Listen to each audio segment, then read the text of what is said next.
عزیزان محترم، ایک نقطہ آج کے اس مجلس میں آپ کی خدمت میں عرض کریں گے۔ سورہ مبارکہ مؤمنون 18ویں پارے میں یہ سورت موجود ہے۔ اس کی آیت نمبر 100 میں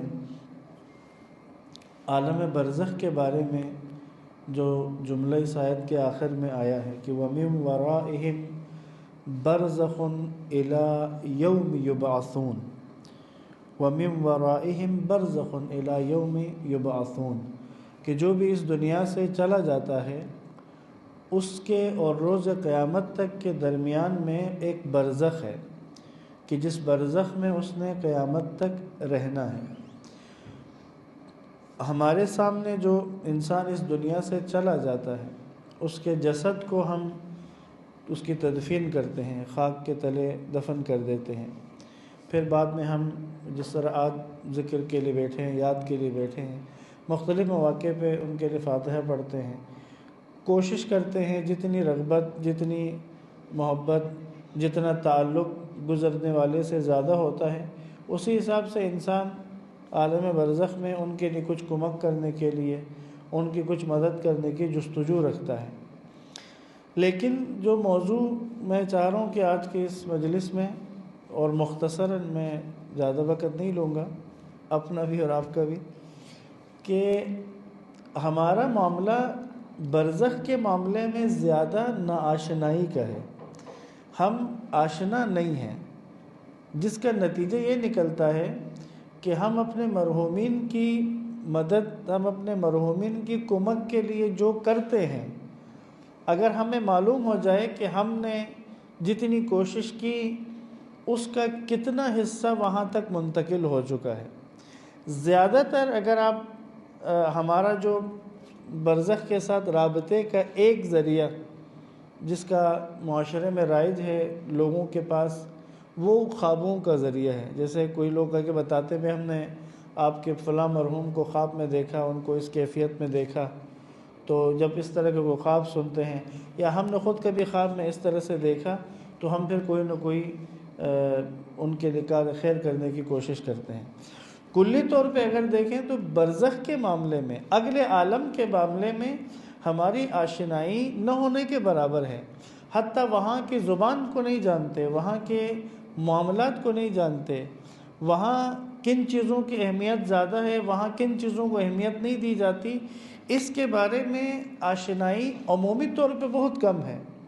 جبکہ قرآن مجید میں بھی اس کو زیادہ بیان کیا ہے، اس موضوع کو اہل بیت اطہار علیہ السلام کی روایات میں بھی زیادہ بیان ہوا ہے، اور اہل نظر نے، عرفاء نے، صاحبان نظر نے کہ جو اس عالم سے آشنا لوگ ہیں انہوں نے بھی اس کو بہت زیادہ بیان کیا ہے۔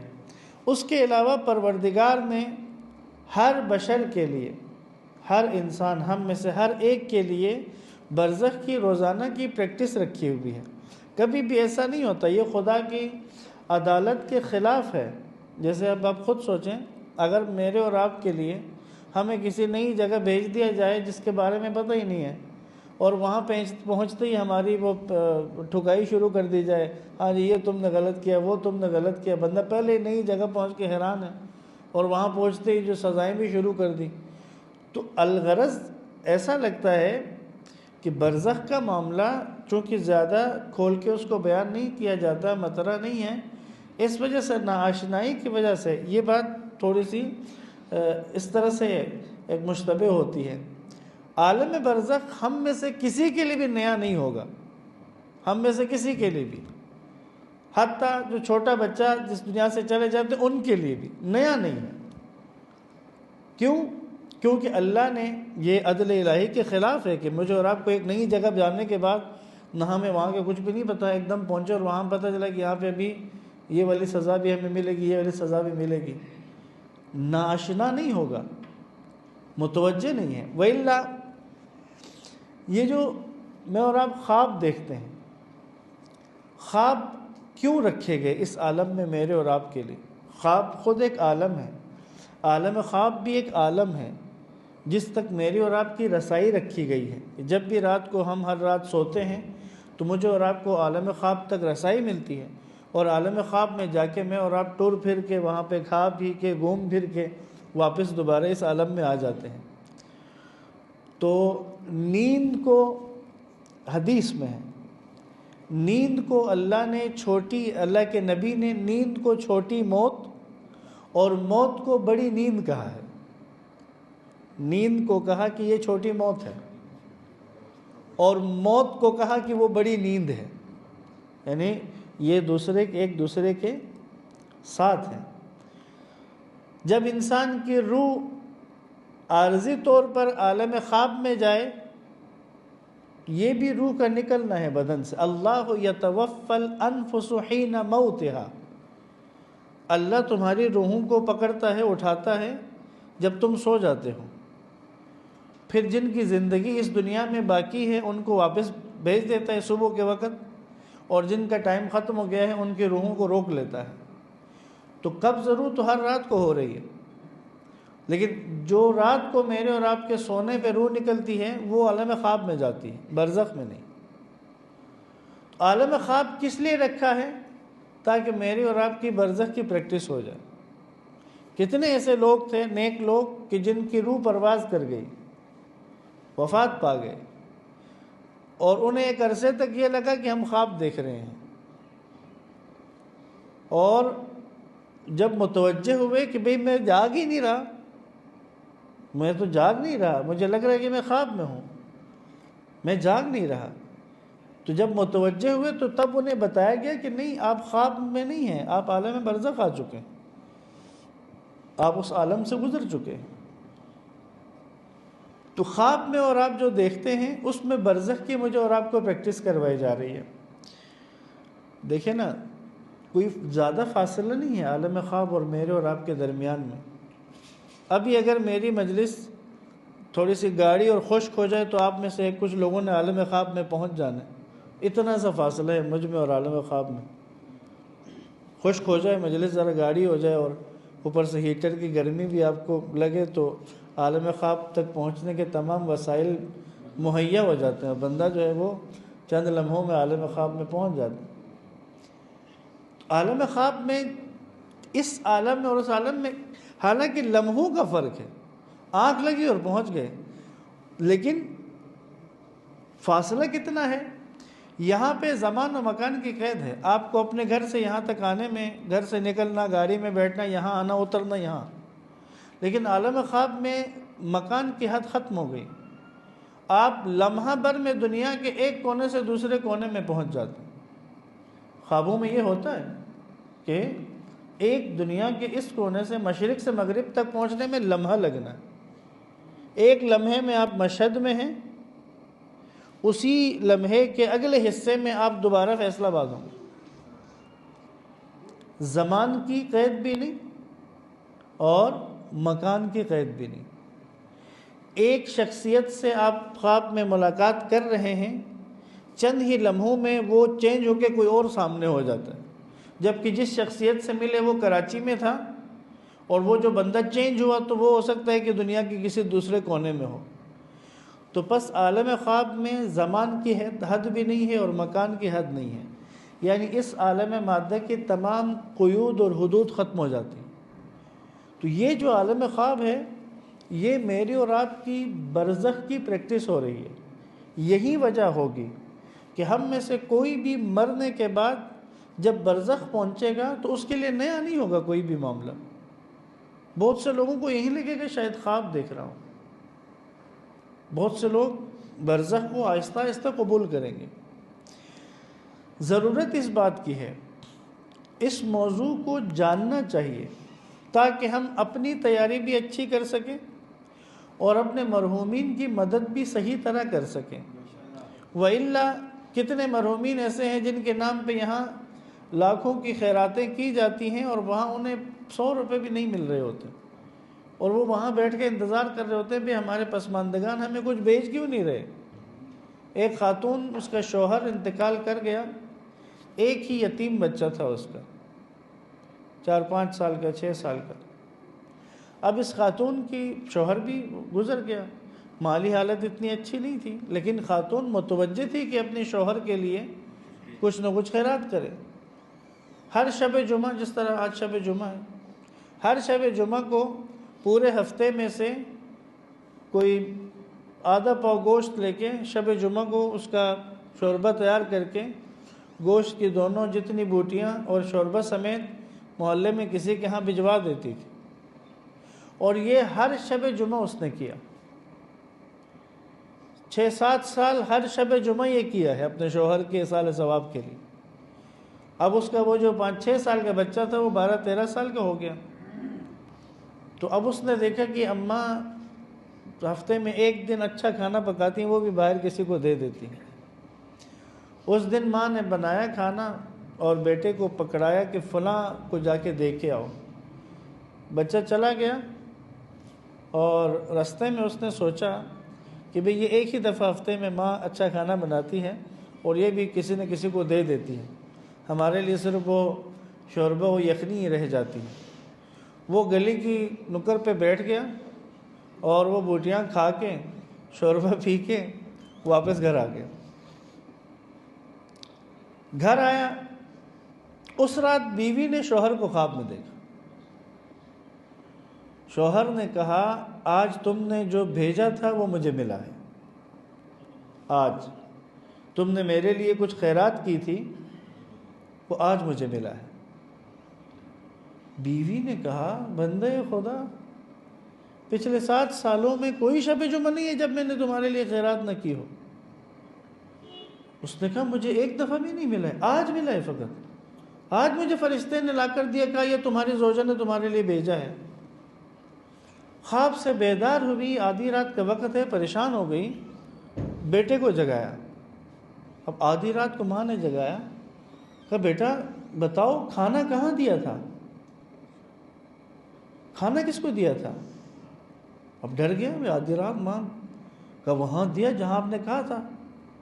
رونے لگی، کہا تمہیں خدا کا واسطہ میں سچ بتاؤ کھانا کہاں دیا ہے تم نے؟ کہا ماں میں نے خود کھا لیا ہے، آپ ہر شب جمعہ کو اچھی پکاتی تھی، ہمارے مجھے صرف شوربہ دیتی تھی، بوٹیاں ہوتی نہیں تھی، آج میں نے کہا کہ یہ میں خود ہی کھا لیتا ہوں، تو میں نے گلی کے نکر پہ بیٹھ کے خود کھا لیا۔ صبح کسی عالم دین کے پاس پہنچی، اس کو یہ ماجرا سنایا، تو اس عالم دین نے کہا کہ اے خدا کی کنیز تم نے پہلے آگے سوال کیوں نہیں کیا؟ یہ شریعت کا حکم ہے کہ مال یتیم سے انفاق کرنا منع ہے، مال یتیم سے انفاق ممنوع ہے۔ تمہارا شوہر انتقال کر گیا تو اس کا بچہ یتیم تھا، باقی ماندہ مال بچے کا تھا، تم اگر شروع سے بچے کو کھلاتی تو ہر کھلایا ہوا پہنچنا تھا تمہارے شوہر کے لیے۔ جب رات اس بچے نے خود کھایا کہ جو اس مال کا حقیقی حقدار تھا، جب اس حقیقی حقدار کو ملا تو فوراً منتقل ہو گیا۔ برزخ کا معاملہ میری اور آپ کی آرزوؤں اور ہماری سیٹسفیکشن کے حساب سے نہیں چلتا۔ ہم اپنے مرحومین کے لیے جو کار خیر کرتے ہیں اس میں ہم اپنے سیٹسفیکشن کو زیادہ دیکھتے ہیں، جبکہ برزخ کے معاملات میری اور آپ کی سیٹسفیکشن کے حساب سے نہیں چلتے، وہ حقیقت کی دنیا ہے، وہ حقائق کی دنیا ہے۔ لہٰذا ہم اپنے مرحومین کے بارے میں جو غلطی کرتے ہیں، ہوتا کیا ہے؟ اس میں کوئی شک نہیں کہ پروردگار کسی کے عمل کو ضائع نہیں کرتا، اللہ عملوں کو ضائع نہیں، لا یضیع عمل من اعمالکم، کہ تمہارے اعمال میں سے کوئی عمل خدا ضائع نہیں کرتا، عمل محفوظ ہوتا ہے، لیکن معاملہ یہ ہے ایک ترتیب ہے۔ اب میں نے آپ کی خدمت میں، اگر آپ کے اذہان متوجہ ہوئے ہیں، تو برزخ کا ایک وہ دورانیہ بیان کرنا ہے اور ایک ترتیب بیان کرنی ہے کہ عالم برزخ میں معاملات کو کس طرح سے ڈیل کیا جاتا ہے۔ ہم میں سے کوئی بھی شخص برزخ پہنچ جائے تو ترتیب کیا ہے وہاں پہ معاملات کو ڈیل کرنے کی، وہاں پہ کن چیزوں کا پوچھا جاتا ہے، کن چیزوں کو پینڈنگ پہ ڈال دیتے ہیں، کون سی چیزیں پہلے کی جاتی ہیں، کون سی چیزوں کو بعد میں دیکھتے ہیں۔ اس بارے میں چند نکات عرض کروں گا، اگر مل کے درود پڑھے محمد و آل محمد پر۔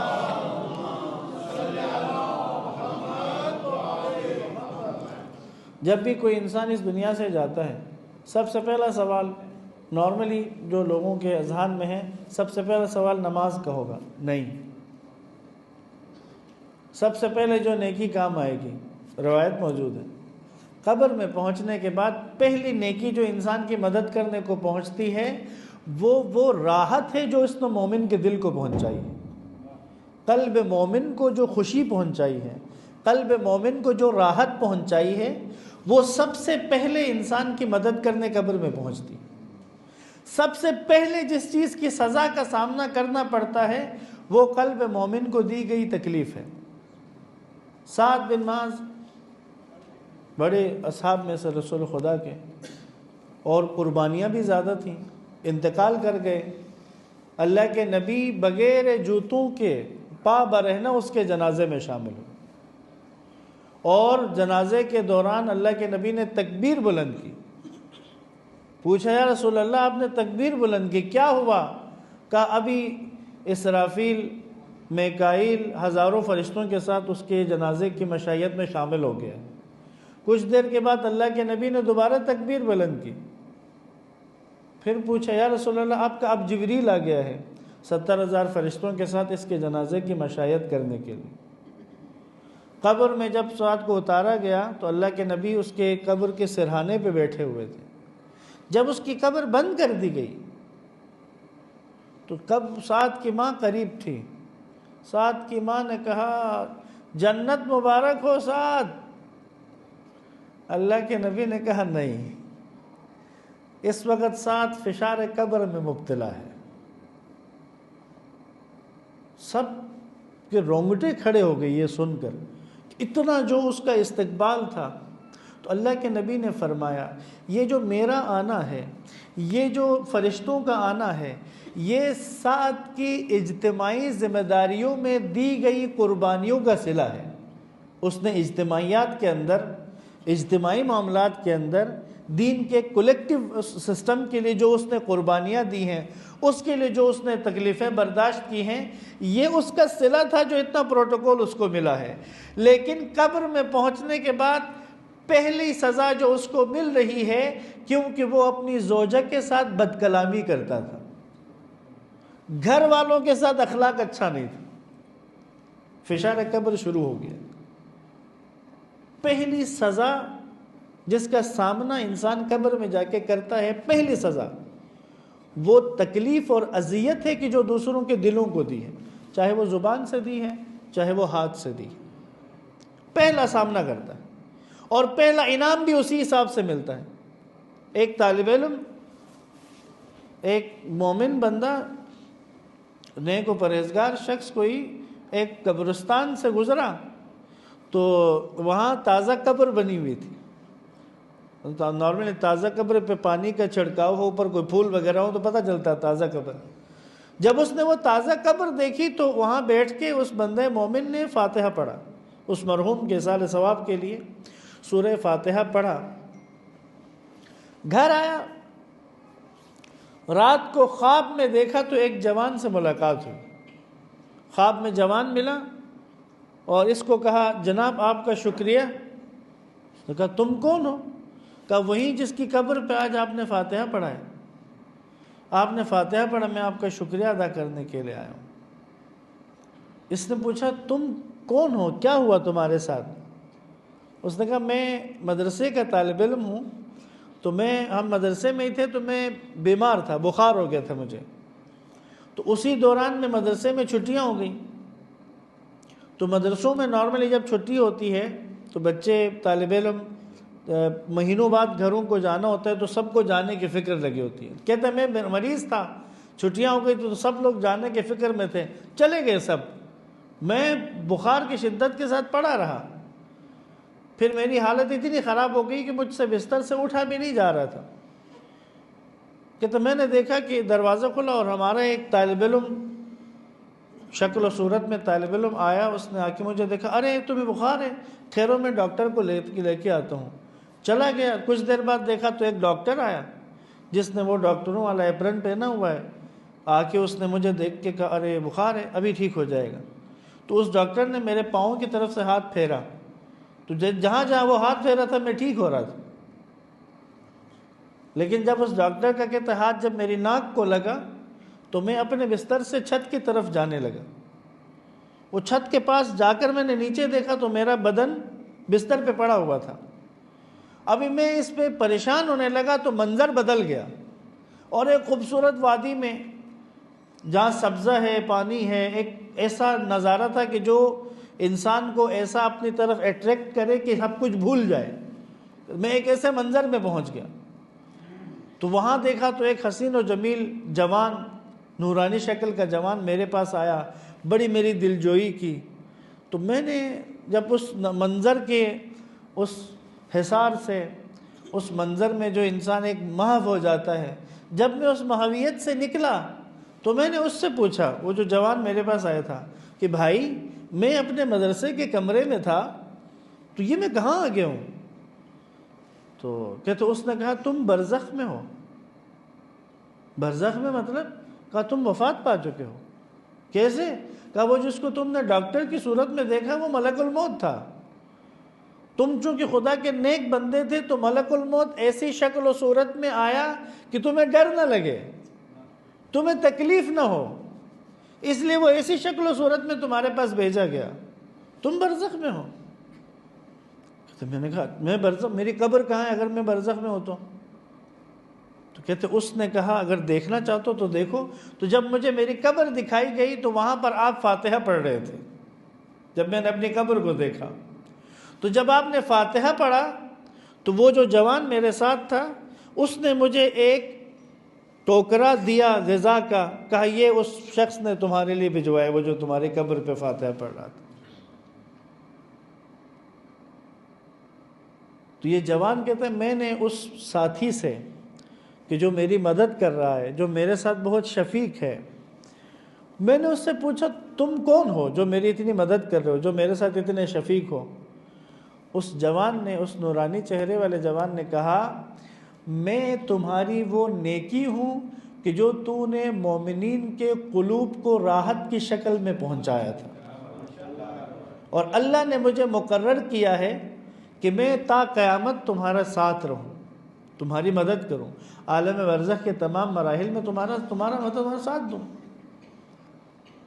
تو پہلا معاملہ قبر میں پہنچتے ہی جو آئے گا وہ ہے اذیت جو میں نے اور آپ نے کسی کے قلب کو دی ہے، اس کی سزا، یا راحت جو ہم نے کسی کے قلب کو پہنچائی ہے وہ جزا کی شکل میں، نیکی کی شکل میں، ایک ہمدرد و مہربان ساتھی کی شکل میں وہاں پر میرے اور آپ کے لیے فوراً مہیا کر دی جائے گی. ایک درود پڑھ لے محمد و آل محمد.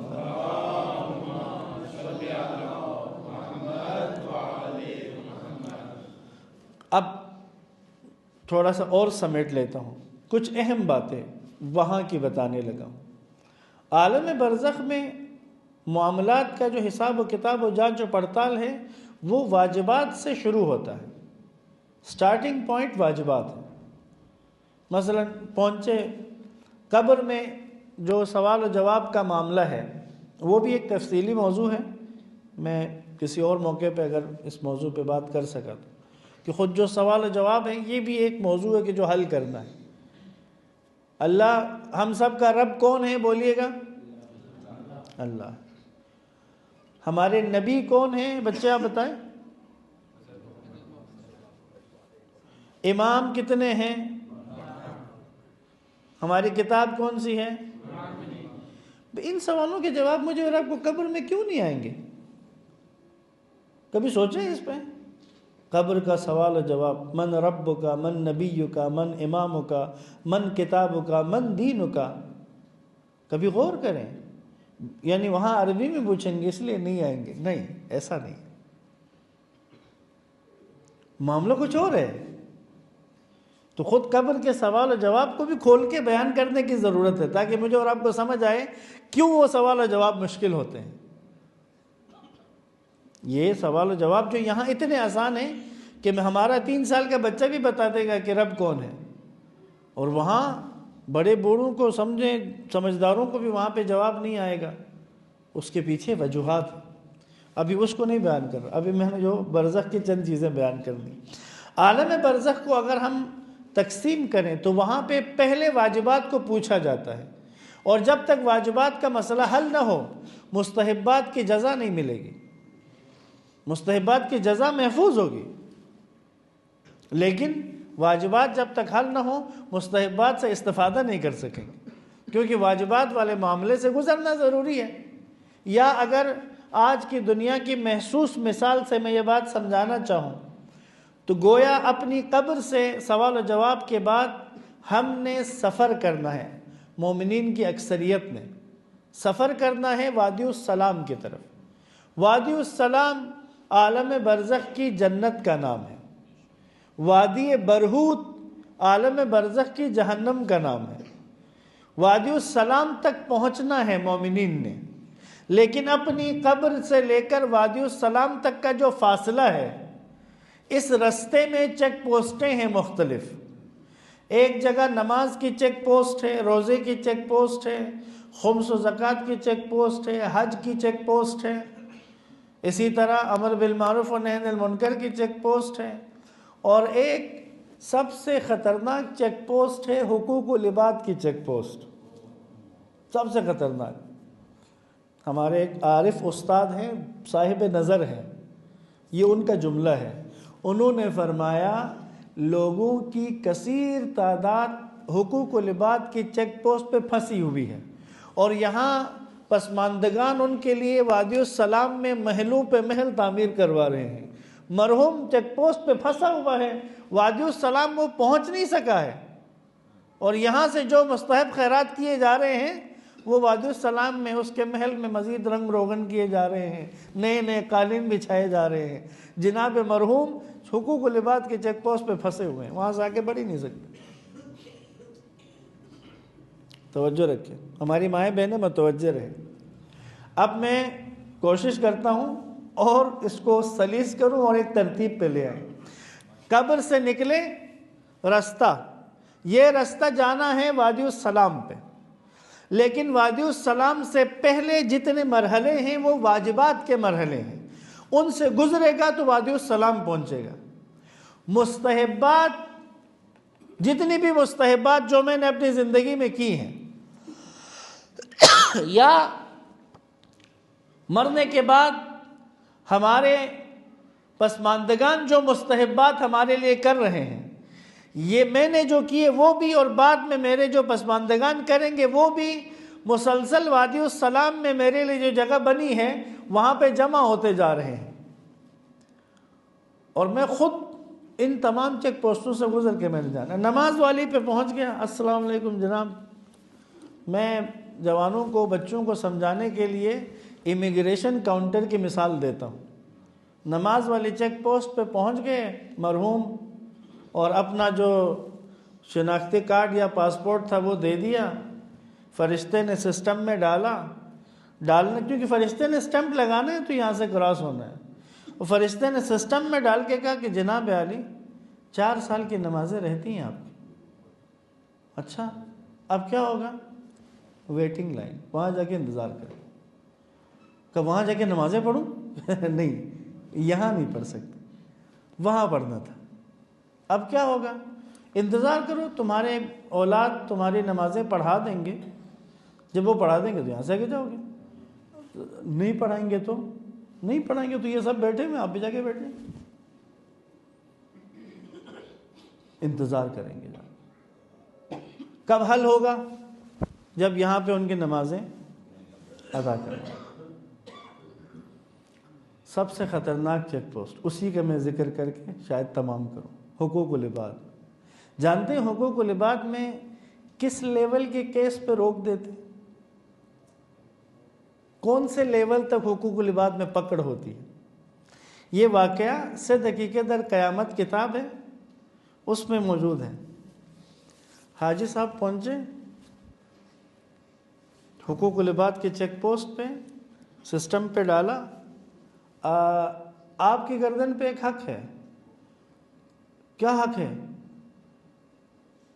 کہا گرمیوں کا موسم تھا، آپ اپنے گھر میں آرام فرما رہے تھے، بچے آپ کے گھر کے دروازے کو بجا کے بھاگ رہے تھے، آپ باہر نکلتے کوئی بھی نہیں ہوتا تھا، آپ تنگ آئے ہوئے تھے۔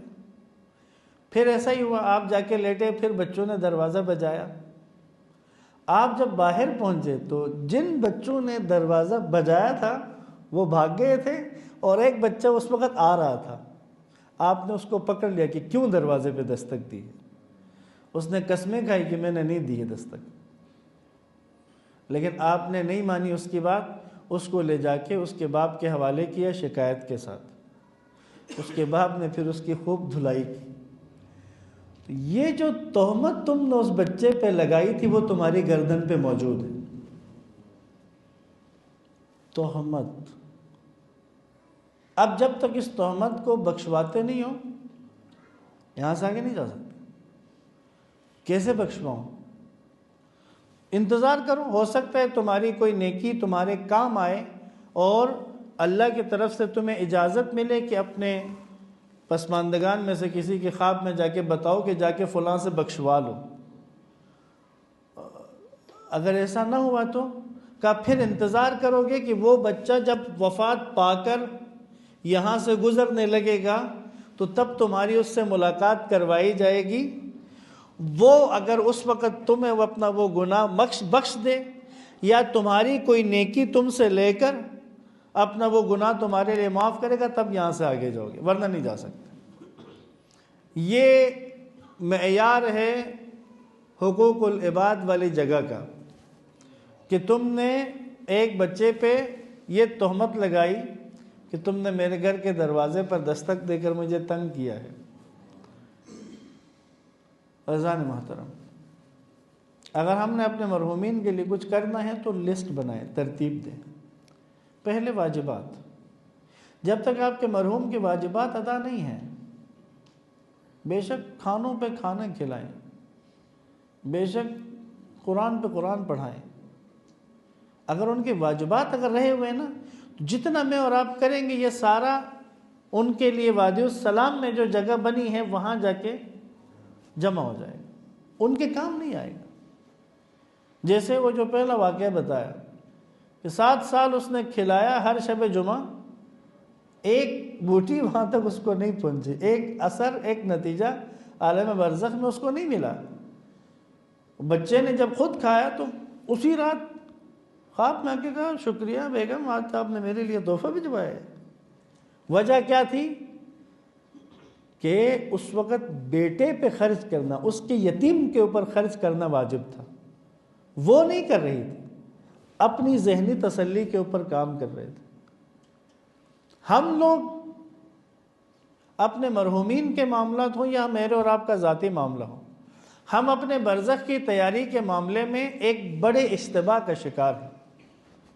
اگر یہ والی بات میں سمجھا سکا تو میری محنت سمجھے پوری ہو جائے گی، میرا کام پورا ہو گیا۔ یہ آخری جو حصہ اگر میں سمجھا سکا۔ ہم نے کیا سوچا ہوا ہے؟ ہمیں ایسا لگتا ہے کہ ہم اپنی واجبات کی کمی کو مستحبات کے ذریعے پورا کر دیں گے۔ واجب تو ادا نہیں کیا ہے لیکن مستحبات ڈھیر سارے کر کے اس کو ہم چاہیں گے کہ وہ واجب کی جگہ لے لیں۔ تو امیر المؤمنین علیہ السلام کا